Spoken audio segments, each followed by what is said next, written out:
இந்த காணொளியில நாம தெரிஞ்சுக்க போறது இருபடி சமன்பாடுகளின் வரைபடங்கள். இருபடி சமன்பாட்டின் பொது வடிவம் ax² + bx + c = 0. a not equal to 0. இங்க a b c மாறிலிகளா செயல்படும். இந்த பல்லுறுப்புக்கோவை பரவளையம் வடிவத்துல அமைஞ்சிருக்கும். இந்த வரையறையில a not equal to 0 என்பது ரொம்ப முக்கியமானது. ஒருவேளை a equal to 0 இருந்தா சமன்பாடு bx + c = 0 அப்படின்னு சுருங்கிடும். இது நேர்கோட்டு சமன்பாட்டினுடைய பொது வடிவம்.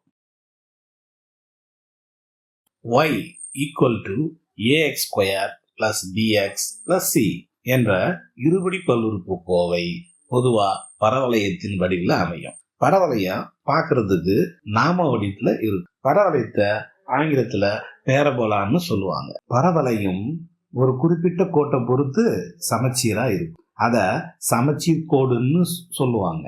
நாம பெருமாளுக்கு போடுற நாமத்தை பரவளையம்னு எடுத்துக்கிட்டா நடுவுல போடுற கிருஷ்ணத்தை சமச்சீர் அச்சு கோடுன்னு உருவகப்படுத்திக்கலாம். பரவளையம் சமச்சீர் அச்சுக்கோட்டை பொறுத்து இருபுறமும் ஒரே மாதிரி இருக்கும். சமச்சீர் அச்சுக்கோட்டின் சமன்பாட்டை x = -b/2a அப்படின்னு சொல்லுவாங்க. பரவளையமும் சமச்சீர் அச்சும் வெட்டி கொள்ளும் புள்ளிய பரவளையத்தோட உச்சி அப்படின்னு சொல்லலாம். இந்த புள்ளி -b/2a, -b² - 4ac/4a. பல்லுறுப்புக்கோவையில x² கெழு a ரொம்ப முக்கியமானது. ஏவை பொறுத்து பல்லுறுப்புக்கோவையினுடைய அமைப்பை நாம தெரிஞ்சுக்கலாம். சமன்பாட்டில் கெழு a மிக எண்ணாக இருந்துச்சுன்னா பரவளையம் மேல் நோக்கி திறந்திருக்கும். உதாரணமா y = x². இந்த பரவளையத்தின் அமைப்பு மேல் நோக்கி திறந்திருக்கிறத நம்ம பார்க்கலாம். சமன்பாட்டில் கெழு a குறை எண்ணா இருந்துச்சுன்னா பரவளையம் கீழ் நோக்கி திறந்திருக்கும். உதாரணமா y = -x². இந்த பரவளையம் கீழ் நோக்கி திறந்திருக்கிறத நாம பார்க்கலாம். சமன்பாட்டில கெழு a ஒன்றை விட சிறியதாக இருந்துச்சுன்னா பரவளையம் விரிந்து காணப்படும். உதாரணமா y = 1/2x². இந்த பரவளையம் y = x² விட விரிஞ்சு இருக்கிறத நாம பார்க்கலாம். சமன்பாட்டில் கெழு a ஒன்றை விட பெரிய எண்ணாக இருந்துச்சுன்னா பரவளையம் குறுகி காணப்படும். உதாரணமா y = 2x². இதனுடைய வளைவரை y = x² விட குறுகி இருக்கிறத நாம பார்க்கலாம். இயற்கணிதத்தின் அடிப்படை தேற்றம். பல்லுறுப்புக்கோவையின் படி k எனில் அதற்கு k மூலங்கள் அல்லது தீர்வுகள் இருக்கும்.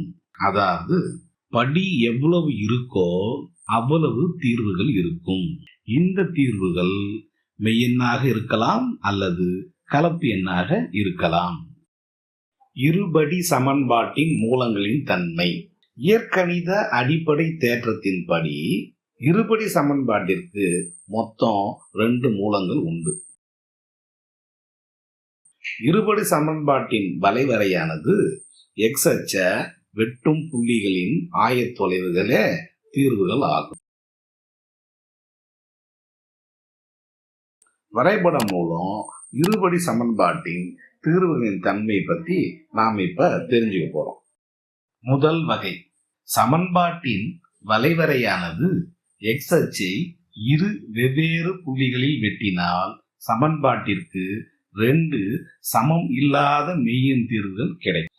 உதாரணமா x² + x - 6 = 0 என்ற சமன்பாடு x அச்சை -3, 0 மற்றும் 2, 0 என்ற இரு வெவ்வேறு புள்ளிகளில் வெட்டுவதால் நமக்கு x-ஓட ஆயத்தொலைவான -3 மற்றும் 2 தீர்வா கிடைக்குது.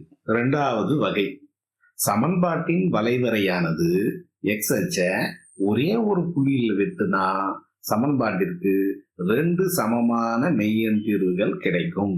உதாரணமா X square minus 8x plus 16 equal to 0 என்ற சமன்பாடு எக்ஸ் அச்ச 4,0 என்ற ஒரே ஒரு புள்ளியில மட்டுமே வெட்டுது.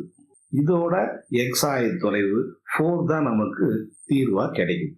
சமமான மெய்யெண் தீர்வு என்பதால 4,4 நமக்கு தீர்வா கிடைக்குது.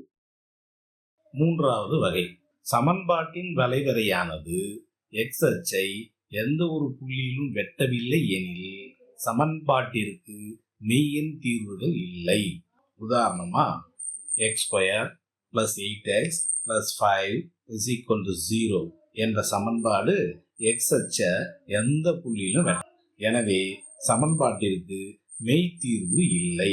அதாவது 2 தீர்வுகளுமே கலப்பு எண் தீர்வாக தான் அமையும்.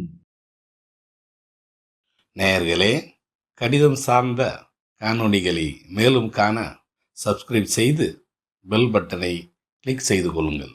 இந்த காணொளி உங்களுக்கு பயனுள்ளதாக இருந்தால் லைக் செய்யவும், ஷேர் செய்யவும், தங்களுடைய மேலான கருத்துக்களை கமெண்ட் செக்ஷனில் பதிவு செய்யுங்கள். நன்றி.